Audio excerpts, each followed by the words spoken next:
2% in 2025, which is higher than projected in the fall economic statement in November of 2025. This reflects the effort and hard work of our people and businesses, which make up Ontario's economic engine. Today's report shows our government's prudent fiscal plan is working, and our finances remain on track and are performing better than projections than in the 2025 fall economic statement. This is in part due to stronger than expected GDP revenues, and they are projected to be higher for 2025-26, increasing to $223.7 billion. As well, program expense is projected to be $219.9 billion, and interest and other debt servicing charges remain at $16.2 billion. This means that our net debt to GDP ratio has decreased by 0.8 percentage points from projections in the 2025 fall economic statement, and it now is projected to be 36.9% in 2025-26. I can also report today that Ontario's cost of borrowing remains unchanged at 4%, with our financing program well ahead of schedule, with $50.9 billion in long-term borrowing already completed for 2025-26 and pre-borrowing underway for the next fiscal year, which helps manage risks. As for the province's deficit for this fiscal year, we are projecting $13.4 billion, an improvement compared to the 2025 Ontario Economic Outlook and Fiscal Review. And I'm proud to say that our government's sustained commitment to fiscal prudence has put Ontario's finances in the strongest position they have been in over a decade. Ontario received 2 credit rating upgrades for the first time in nearly 2 decades. And last year, we maintained a AA credit rating with all 4 major credit rating agencies. Now, I've met with people and businesses in their communities across the province. And despite Ontario's economy showing some resilience, I know that people are nervous and feeling uncertain. And we all saw the job numbers that came out last week. That is why our government is continuing to deliver on our plan to protect Ontario and create a province that is more competitive, more resilient, and more self-reliant.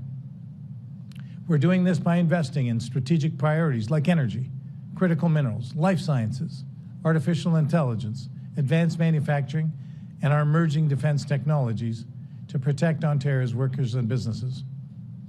We are cutting red tape and speeding up permitting for major projects. And Ontario is leading the country in removing interprovincial trade barriers while also attracting investments to create jobs and drive growth. So it's clear that our plan is working. Our government will continue to protect Ontario's workers, businesses, and jobs and build a more resilient and self-reliant economy to secure long-term prosperity. And we will continue to uphold our promise to the people of Ontario to manage the province's finances responsibly. Notre gouvernement continuera à protéger les travailleuses et travailleurs, les entreprises et les emplois de l'Ontario et à bâtir une économie plus résiliente et plus autosuffisante afin d'assurer la prospérité à long terme. Et nous continuerons à tenir la promesse que nous avons faite à la population de l'Ontario de gérer les finances publiques de façon responsable.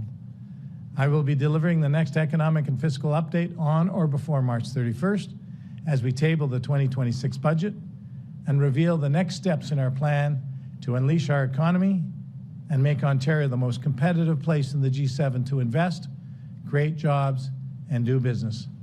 Thank you, and with that, I would be happy to take questions. Thank you. If you could just state your name and outlet and then begin your questions. Thank you.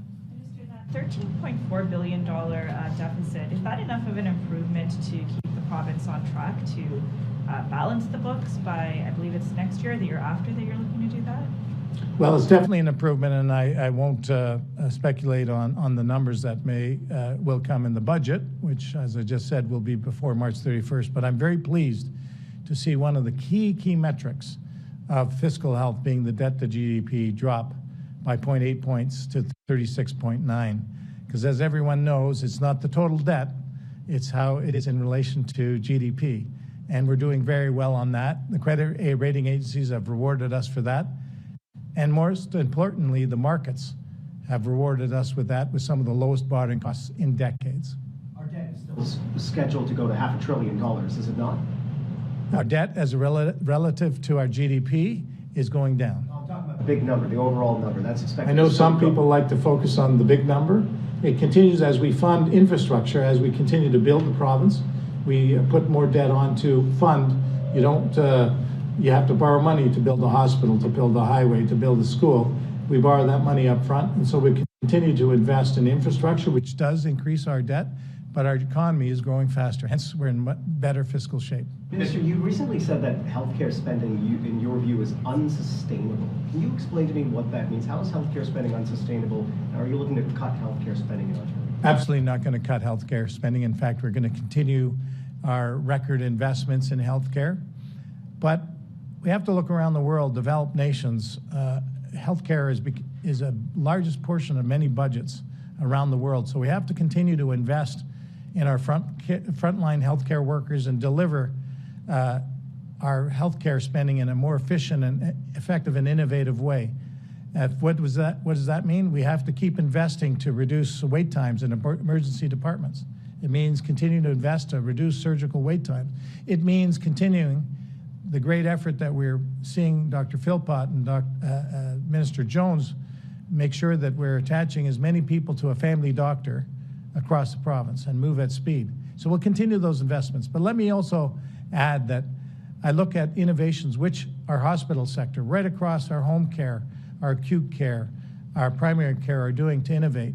Two good examples would be using AI script to help physicians and specialists not have to write down everything, using technologies to summarize their conversations with patients, reducing the administrative burden. Secondly, I saw a hospital in Hamilton have local tracking devices on wheelchairs and gurneys and hospital beds, because keeping track of all that equipment requires a lot of people. Now they can do it with technology, which frees up people to do the job that they're there for, which is to protect our patients, our citizens, and support our frontline healthcare workers. Minister, that Ontario government ad that aired during the Super Bowl, how much did that cost the Ontario taxpayer? Oh, all ads will be accounted for in our public accounts, as you know, but I'm very proud, as many governments do, to tell the people and their citizens how we're protecting their economy, their jobs, our businesses, and making sure that people are aware of the programs that we have to offer, but also telling not just Ontarians, but the world how Ontario is a great place to invest and to make commitments and grow our economy. We know it will come out in public accounts, but you keep saying, your government keeps saying you're transparent, you're accountable. Why can't you tell us today what it cost? We spend about $220 billion, roughly, and of course, we're out every 90 days showing you exactly how we're spending that money. Obviously, there are a lot of details and numbers that go into that, and they all come out in the public accounts, which are audited and viewed by the Auditor General, and I'm very proud to have been in government 8 years in a row getting a clean audit opinion. That means you don't know the cost of it at this point? The specific costs, as I said, will be detailed in the public accounts. Minister, there's a $588 million new revenue listed in the document related to Ontario Power Generation Hydro 1. Can you elaborate on where this new money is coming from, and does it have anything to do with the 29% electricity rate increase that the government allowed in the fall? It doesn't have anything to do with the rate increase. It has to do with the realized gains in the funds, that the decommissioning fund that they manage, and as they realize gains or losses, those accrue to OPG, and we report out them every quarter. Minister, it seems that the Premier wants to waive the HST for all buyers, not just first-time home buyers. Are you guys on the same page about this? Are you looking into put this measure forward? Well, we're very much on the same page, and we're looking at all options because we really want to stimulate housing activity. We really want to support construction jobs. We want to make sure that we're doing everything we can to support the housing sector, which is not just jobs. It's a big part of our economic footprint here in Ontario.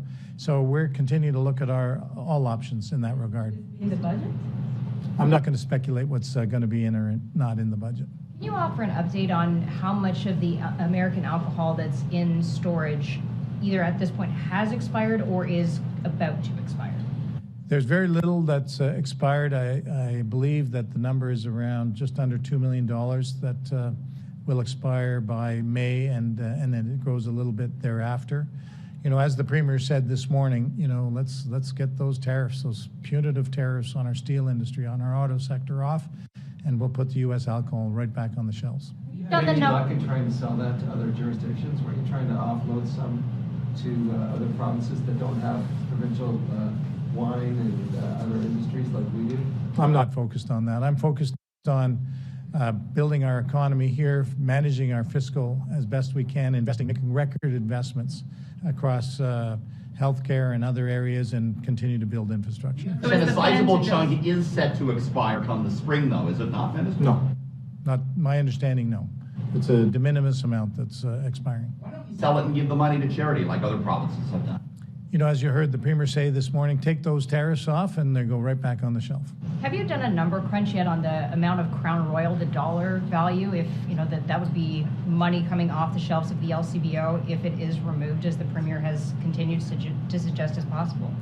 Well, as the minister responsible for the LCBO, they're prepared to take the Crown Royal off the shelf, and if it does come off the shelf, we expect other products to pick up the sales there. So that's how we're viewing that. The Premier has been clear, though, to Crown Royal, to Diageo, help us to help you. And I know that there are conversations and dialogue going on, so let's see where we end up. What's the value of the bottles that are on the shelf right now? I don't have that at my fingertips. What Minister, kind of are you able alcohols to- expires, right? What are we talking about? I think a lot of people think alcohol doesn't really expire. What are we looking at It's here? primarily, my understanding is primarily the ready-to-drink in cans, which there isn't very much. We don't have very much of that on the shelves, and some a de minimis amount of wines that would not be ready, good to drink after next year. Minister, it says that there was $1.4 billion extra spending on OSAP due to higher than forecasted update. That seems like a big amount. What's behind that big jump? Well, the volumes, you know, we have a program in place, and so it's demand-based, so we're just following demand that's happened there. And of course, the federal government has changed the international student permit rules, so, you know, we're monitoring that very closely. I know our minister is reviewing the range of supports that we give to our colleges and universities, and we'll continue to invest in our great colleges and universities as we work through the challenges together, seeing our international students plummet. There's also listed here $664 million in health sector supports for hospital operational pressures. That's still almost $500 million short for what the hospital sector is asking for. So why are you still falling short on that? Well, we work very closely with our hospitals. They've done a great job at managing innovation and doing things differently to, you know, enhance the services for patients. As I said, reducing emergency wait times, making progress on that, reducing surgical wait times, making progress on that. And so we'll continue to work with them. The minister has been clear. I've been clear. The Premier has been clear. We're going to continue to invest in our world-class health system. You know, we've increased the funding by almost $30 billion since we took over. That's a 50% increase, $60 billion to $90 billion. That's record investments. No, that is, no, and in fact, that's correct. That's for the whole health sector. Hospitals have grown by a similar percentage increase as well, over 6% per annum in our full 7 years, coming up on 8 years. Prepared though, because they've made it pretty clear that they're going to have to make some pretty serious cuts on the front lines. So are you prepared to let that happen? No frontline cuts and no closures of beds. You know, find efficiencies. As I mentioned, I love that local that company out of Waterloo that has a tracking device on. It takes people to figure out where the wheelchairs and where the beds are, and hospital CEOs and administrators know that. So they're working very closely with us to enhance the patient experience, be able to do more surgeries, reduce wait times, give the best patient care we possibly can, as well as supporting our great healthcare workers. Minister, the lot's been said about the youth unemployment rate in Ontario. Just trying to link these two things together. Is it possible that the $1.4 billion extra than was originally forecast for OSAP has something to do with the fact that young people are having a harder time finding work in the province right now? Well, I think that our job is to create create the conditions to have optimal employment as much as we can. That's why we've been investing not just in post-secondary education, but even before in grade 10, grade 11, grade 12, providing dual credits so that credits earned on healthcare and education type jobs and skilled trades qualify for post-secondary education. The apprenticeship program in grade 11 and grade 12, where you can work as an apprentice, leave high school but still graduate from high school. But it doesn't stop there.